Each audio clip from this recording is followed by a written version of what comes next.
ഭീതി വിതയ്ക്കുന്ന elephant foot. അരികിൽ നിന്നാൽ മരണം സുനിശ്ചിതം. ചെർണോബിലിലെ നിശബ്ദ കൊലയാളി.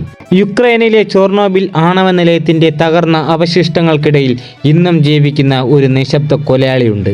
അതിശക്തമായ റേഡിയേഷൻ പുറപ്പെടുവിക്കുന്ന ഈ വസ്തുവിനരികിൽ 5 മിനിറ്റ് നിൽക്കുന്നത് പോലും ഒരാളുടെ അന്ത്യത്തിന് കാരണമായേക്കാം. അതാണ് ആനയുടെ പാദത്തിന്റെ ആകൃതിയിലുള്ള എലിഫന്റ് ഫുട്ട്.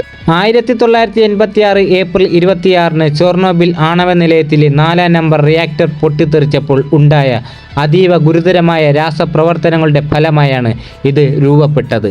റിയാക്ടറിനുള്ളിലെ യുറേനിയം ഇന്ധനം, നിയന്ത്രണ ദണ്ഡുകൾ, സിലിക്കേറ്റ് മണൽ, കോൺക്രീറ്റ് എന്നിവ ഉരുകിച്ചേർന്ന് ലാവയ്ക്ക് സമാനമായ ഒരു മിശ്രിതമായി മാറി. ഏകദേശം 2000 ഡിഗ്രി സെൽഷ്യസിലധികം ചൂടിൽ ഉരുകിയൊലിച്ച ഈ മിശ്രിതം റിയാക്ടറിൻ്റെ തറ തുളച്ച് താഴത്തെ നിലകളിലേക്ക് ഒഴുകുകയും അവിടെ തണുത്തുറഞ്ഞ് ഉറച്ച പാറ പോലെയാകുകയും ചെയ്തു.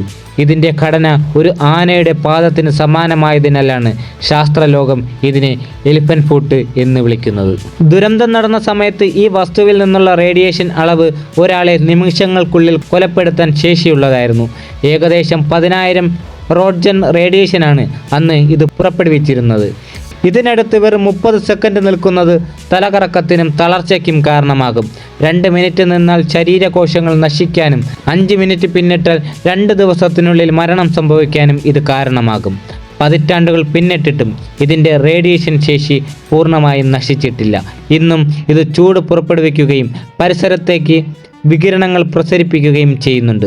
അതീവ സുരക്ഷാ സജ്ജീകരണങ്ങളോടെയും റോബോട്ടിക് സാങ്കേതിക വിദ്യ ഉപയോഗിച്ചുമാണ് ശാസ്ത്രജ്ഞർ ഇതിനെ നിരീക്ഷിക്കുന്നത്. എലിഫന്റ് ഫുട്ടിൽ നിന്നും മറ്റ് ആണവ അവശിഷ്ടങ്ങളിൽ നിന്നുമുള്ള വികിരണങ്ങൾ പുറം ലോകത്തേക്ക് വ്യാപിക്കാതിരിക്കാൻ വലിയ തോതിലുള്ള മുൻകരുതലുകളാണ് സ്വീകരിച്ചിരിക്കുന്നത്. 2017 ഏകദേശം $170 കോടി ചെലവഴിച്ച് നിർമ്മിച്ച ഭീമാകാരമായ സ്റ്റീൽ കൺഫൈൻമെൻറ്റ് ആർക്ക് ഇതിൻ്റെ പ്രധാന ഉദാഹരണമാണ്. ചുഴലിക്കാറ്റുകളെ പോലും പ്രതിരോധിക്കാൻ ശേഷിയുള്ള ഈ കൂറ്റൻ ആർക്ക് 4-ാം നമ്പർ റിയാക്ടറിനെ പൂർണ്ണമായും മൂടിയിരിക്കുകയാണ്. എങ്കിലും 100 ടണ്ണോളം വരുന്ന ആണവ മാലിന്യങ്ങൾ ഇന്നും ആ അവശിഷ്ടങ്ങൾക്കിടയിലുണ്ടെന്നാണ് റിപ്പോർട്ടുകൾ സൂചിപ്പിക്കുന്നത്. ഇവ പൂർണ്ണമായും നീക്കം ചെയ്യുക എന്നത് ശാസ്ത്രലോകത്തിന് മുന്നിൽ ഒരു വലിയൊരു വെല്ലുവിളിയാണ്. മനുഷ്യരാശിയുടെ അശ്രദ്ധ വരുത്തിവെക്കുന്ന വലിയ ദുരന്തങ്ങളുടെ നിത്യസ്മാരകമായി എലിഫന്റ് ഫുട്ട് ഇന്നും ആ ഇരുണ്ട അറയ്ക്കുള്ളിൽ നിലകൊള്ളുന്നു.